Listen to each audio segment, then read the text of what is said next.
Apa aja Pak Tony? Yang menurut Pak Tony yang benar-benar perlu untuk bangkit lagi itu? Satu yang paling pasti Pak, cash flow Pak. Cash flow. Cash flow itu penting banget. Itu darahnya kita untuk bangkit lagi. Nah, manusia-manusia tangguh, senang sekali ketemu sama Anda, Hendrik Ronald di sini dan teman saya Tony Martono dari Surabaya. Nah, beliau ini boleh dijelaskan usahanya itu di bidang apa sih Pak Tony? Saya ini import alat-alat bangunan Pak Ronald. Jadi saya bergerak di impor ini sejak tahun 2010 dan PT saya bernama PT Vinindo Inti Pratama. Oke. Nah, saya ketemu sama Pak Tony itu sudah cukup lama, jadi kita kenal sudah cukup lama ya.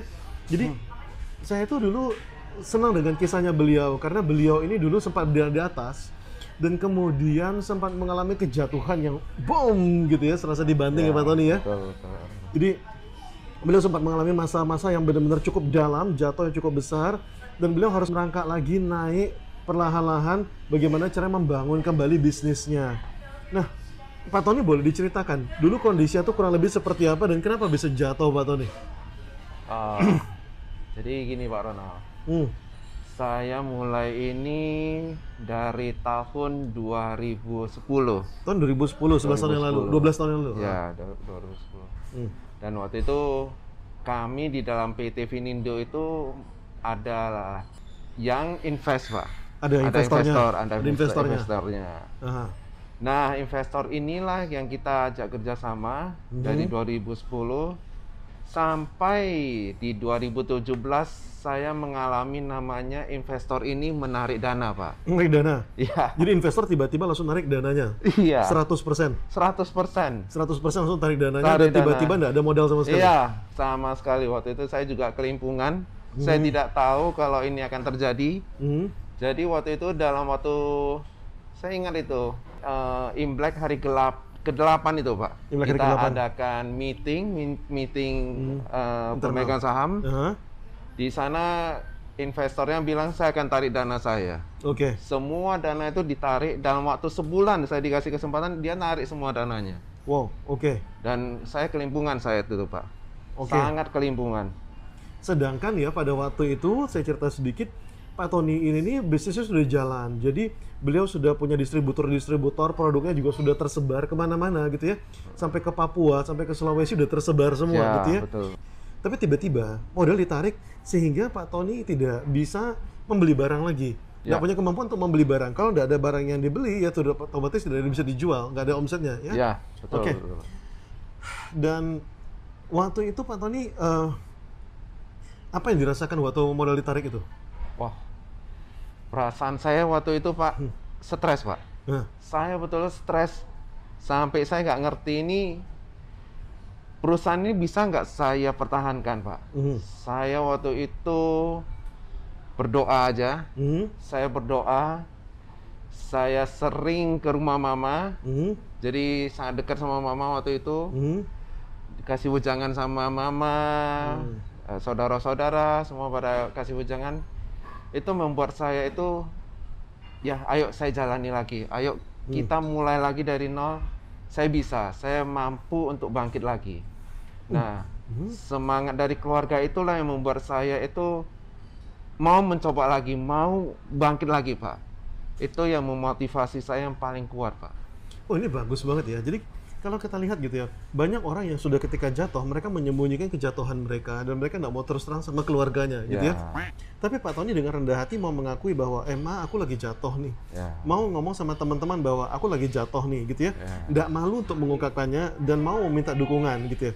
Dan saya senang ketika Pak Tony berhasil menguasai pertama-tama adalah berarti semangatnya dulu, gitu ya. Mentalnya dikuasai dulu ya. Betul, Pak. Oke, ketika mental sudah berhasil dikuasai, ketika dukungan dari keluarga juga sudah dapat. Apa yang Pak Tony pertama kali lakukan setelah itu untuk bisa mulai naik lagi itu? Apa yang dilakukan? Nah, waktu itu saya kebetulan pernah belajar ke mentor-mentor hebat. Sampai sekarang pun masih menjadi mentor saya, Pak. Itu waktu itu Pak Tumudo Semoringin, salah satunya Pak Andri Wongso juga. Salah satunya lagi Pak Hendrik Ronald ini yang saya hubungi. Ada lagi Pak Ronald Sitolang, Pak Ronald Sitolang. Pak Ronald Sitolang. Nah, dari situlah mereka menganjurkan ke saya, gak apa-apa, mulai lagi dari nol, ngomong aja ke semua customer, ke semua agen, ke semua toko, kalau kamu mengalami kesulitan finansial. Betul. Mulai aja dari Pareto. Apa yang paling laris, ya itu dulu yang kamu datangkan. Oke. Nah, saran itulah yang membuat saya mau mulai lagi mendatangkan barang-barang waktu itu yang laris, Pak. Oke. Dan waktu itu syukurlah ada bantuan langsung dari Pak Ronald waktu itu ya, datang langsung ke Surabaya untuk membantu saya bagaimana untuk mencari modal, bagaimana caranya membuat barang-barang yang Pareto itu identifikasi salah satu, Pak. Nah, itu membantu saya step by step untuk mulai lagi untuk bangkit, Pak. Dan waktu itu diajarin Pak Ronald untuk memperkuat cash flow ya, Pak ya. Yes, memperkuat cash flow. Ya, cash flow itu sangat membantu saya, Pak. Dan waktu itu juga saya juga masih ingat banget bahwa Pak Tony sama Ci Yung Yung juga pada waktu itu juga dalam kondisi benar-benar harus turun tangan mengurus bisnis semuanya sendirian ya. Ya, betul, Pak. Dan waktu itu tim ya kan waktu itu kekurangan modal, Pak ya, otomatis tim kita kurangi, sangat kita kurangi, banyak kita kurangi, dan banyak yang saya turun tangan untuk saya kerjakan sendiri. Nah, dari saya itulah saya belajar detail apa sih yang dibutuhkan untuk perusahaan saya ini untuk bangkit lagi. Itu saya banyak belajar dari sana, Pak. Apa aja, Pak Tony, yang menurut Pak Tony yang benar-benar perlu untuk bangkit lagi itu? Satu yang paling pasti, Pak, cash flow, Pak. Cash flow. Cash flow itu penting banget. Itu darahnya kita untuk bangkit lagi. Nah, di sana itu saya belajar gimana dari produsen, dari pabrik di Cina itu saya tarik pembayarannya, Pak. Pembayaran saya tarik, jadi saya perpanjang. Nah, kebetulan mereka percaya sama saya, Pak. Mereka mau diperpanjang, mereka mau bantu saya. Dari sisi dalam negeri, dari konsumen saya, dari distributor saya memperpendek pembayarannya mereka, Pak. Ya dulu mungkin 4 bulan, saya tarik jadi 3 bulan. Bahkan ada yang saya minta cash, Pak. Dengan banyak memberikan diskon. Nah, itu salah satu strategi yang saya jalankan, Pak. Terus yang kedua adalah memberikan deadline, Pak.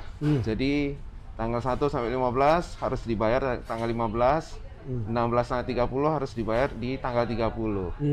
Nah, itu membuat saya bisa menagih dengan tepat, on time, kapan waktu yang dibutuhkan untuk mereka transfer ke saya, Pak. Nah, di cash flow. Yang kedua itu ya seperti yang tadi saya ceritakan, Pak. Pareto, barang-barang mana yang paling laris, itulah yang saya datangkan dulu. Dan itu langsung datang, langsung habis. Langsung datang, langsung habis, Pak. Luar biasa. Nah, itu membuat saya cepat lagi pulih, Pak. Cepat datang, order lagi, Pak. Nah, itu perputaran saya sangat cepat waktu itu, Pak. Nah, dibantu Pak Ronald waktu itu. Yes. Jadi banyak orang yang melakukan kesalahan gitu ya. Ketika mereka memanage cash flow, seringkali misalnya mereka pembayaran dari pabrik itu sangat cepat. Jadi misalnya cuma 2 bulan sudah harus bayar pabrik. Sedangkan misalnya sama toko yang membayar ke kita itu bisa sampai 4 bulan. Ya, nah, itu kita bersyukur banget di tempat Pak Tony waktu itu kita bisa membalik ya. Sehingga di pabrik bisa lebih panjang, di toko tuh bisa lebih pendek. Sehingga cash flow-nya bisa lebih sehat ya. Dan waktu itu kita bahkan bisa membuat juga di mana kita sudah mengidentifikasi bahwa mana barang yang mereka pasti ambil ya, Pak ya. Ya, betul. Bahkan waktu itu rebutan, Pak ya. Rebutan. Begitu turun hilang. Begitu turun hilang. Jadi begitu barang datang dari pelabuhan masuk ke gudang langsung hilang. Jadi kita tidak lagi menjual semua barang atau barang-barang tidak laku, tapi benar-benar barang-barang yang benar-benar barang yang pasti laku ya. Dan saya juga ingat waktu itu Pak Tony juga sempat ada gergaji yang tidak laku. Ya, betul, Pak. Betul.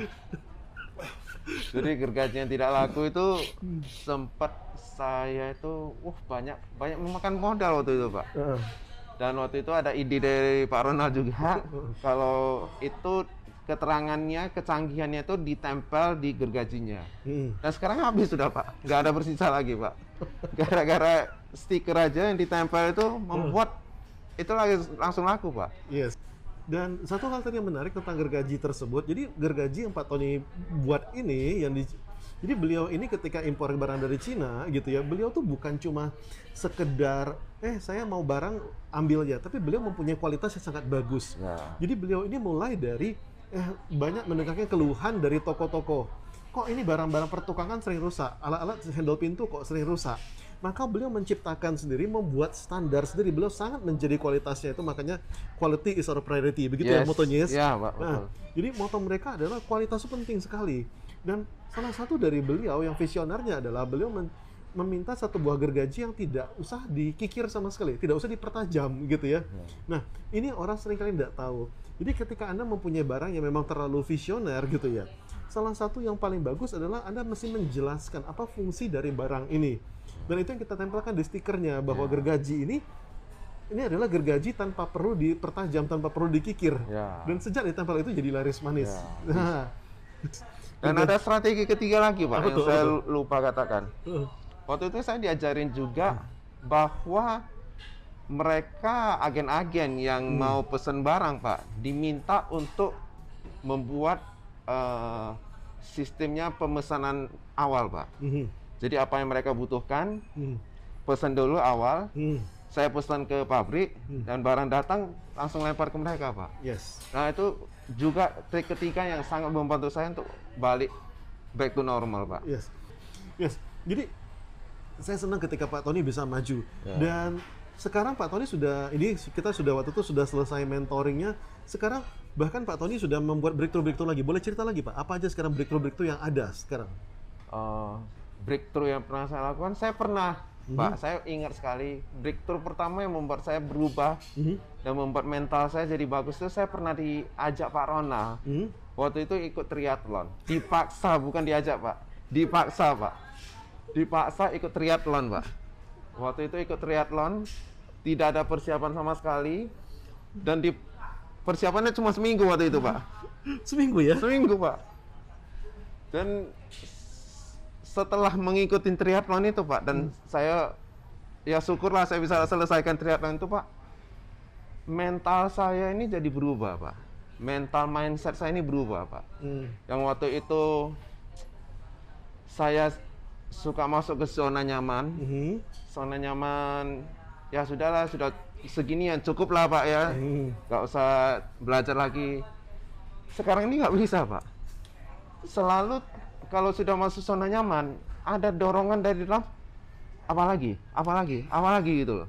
Selalu keluar dari zona nyaman, sampai hari ini Pak. Setiap hari ada lagi dorongan seperti itu Pak.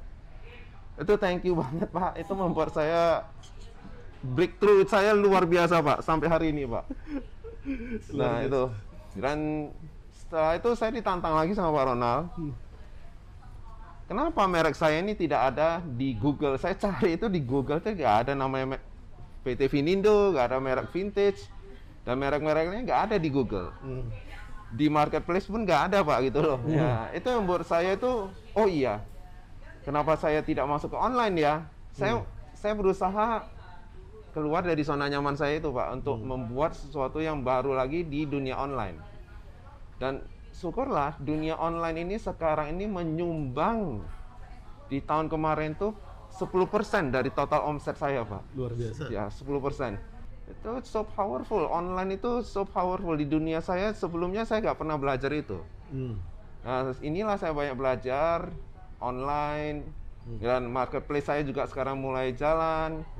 Dan besok tanggal 23 besok ini Pak, syukur alhamdulillah kita diberi award oleh Top Brand Indonesia sebagai brand untuk kategori door pull Pak ya. Itu yang teratas di Indonesia Pak. Luar biasa. Ya, thank you untuk supportnya Pak. Luar biasa. Jadi Pak Tony ini gini loh, perkembangan bisnis itu tuh mengikuti perkembangan pribadi seseorang gitu ya. Jadi bisnis tidak akan bisa bertumbuh kalau orang pribadinya, atasannya tuh tidak mau bertumbuh. Nah, saya senang karena Pak Tony ini nih salah satu power terbesarnya adalah sebagai seorang menti adalah beliau itu tuh nurut gitu ya. Ketika disuruh tuh mau gitu ya. Saya tahu beliau kaget banget ketika diajak triathlon, shocknya luar biasa gitu ya. Tapi beliau tuh nurut, ayo ikut ke Singapura, langsung berangkat, langsung ikut triathlon gitu ya. Dan itu satu buah breakthrough yang luar biasa. Saya kagum sama beliau. Dan ini ketika beliau bertumbuh, seperti saya bilang, bisnisnya juga bertumbuh. Dan sekarang ketika sudah bisa mendapatkan penghargaan, tahun lalu juga mendapatkan penghargaan, sekarang juga bisa mendapatkan top brand, juga mendapat Consumer's Choice yang number 1 ya. Ya, best choice, Indonesian Best Choice Award. Indonesia Best Choice Award. Nah, ini satu buah prestasi yang luar biasa. Nah, kita bisa banyak belajar ya dari yang namanya posisinya di atas, yang pernah di atas dan sempat jatuh menjadi tidak ada modal lagi sama sekali. Ternyata bisa kok bangkit gitu ya. Oke, mungkin ada nasihat yang bisa diberikan kepada manusia-manusia tangguh, para viewer kita, ketika mereka mengalami jatuh, apa yang bisa mereka lakukan, Pak Tony? Satu aja yang saya katakan, keluar dari zona nyaman. Keluar dari zona nyaman ya. Kalau perlu ikut triathlon sama Pak Ronald. Itu dipaksa, jangka waktu seminggu, langsung ikut triathlon. It's so amazing, Pak. So amazing, itu betul-betul membuat mental dan mindset saya berubah, Pak. Yes. Keluar dari zona nyaman. Keluar dari zona nyaman. Itu yang saya banyak belajar dari sosoknya Pak Ronald. Yes. Tapi saya disclaimer dulu ya, bahwa Pak Tony ini memang secara fisik beliau memang sudah memungkinkan. Jadi saya nggak sembarangan ngajak orang triathlon gitu ya. Maksudnya orang yang nggak punya persiapan fisik, nggak punya stamina bisa langsung diajak triathlon, enggak. Dan triathlon yang kita ajak itu juga yang jaraknya juga memang, oh ini memang jaraknya cocok untuk pemula gitu ya. Jadi saya tahu bahwa beliau memang sudah bisa berenang, sudah bagus berenangnya, sepeda juga sudah bagus, lari juga sudah bagus, bentuk badan juga sudah bagus. Beliau memang punya kemampuan, cuma yang waktu itu emang harus latih adalah, yuk mau nggak breakthrough? Berani nggak masuk ke laut, berenang di laut? Yes. Terima kasih banyak, semoga video ini bermanfaat ya. Nah, bagi Anda yang pengen belajar sama Pak Tony, Anda boleh lihat produk-produk beliau, tinggal di search di Tokopedia, namanya tokonya apa? Kalau di Tokopedia, Vinindo Official Store. Vinindo Official Store. Ya. Jadi Anda bisa ngecek di situ. Sekarang toko online-nya sudah maju ya, sudah banyak produk-produknya. Kalau Anda mencari juga di Google, tadi saya barusan cari sebelum interview ini, saya cari alat pertukangan gitu ya. Langsung muncul ads-nya nomor 1 gitu ya, Vinindo Official Store. Ini luar biasa, kemajuan yang luar biasa. Semoga video ini bermanfaat. Silahkan kasih komentar di bawah, silahkan di like dan silahkan di subscribe juga. Oke? Semoga video ini bisa berguna untuk Anda. Saya Hendrik Ronald. Dan saya Tony Martono. Salam dahsyat buat Anda. Thank you very much. Saya Hendrik Ronald. Dan saya Tony Martono. Salam dahsyat. Sorry, kita ulangin ya, yang terakhir ya.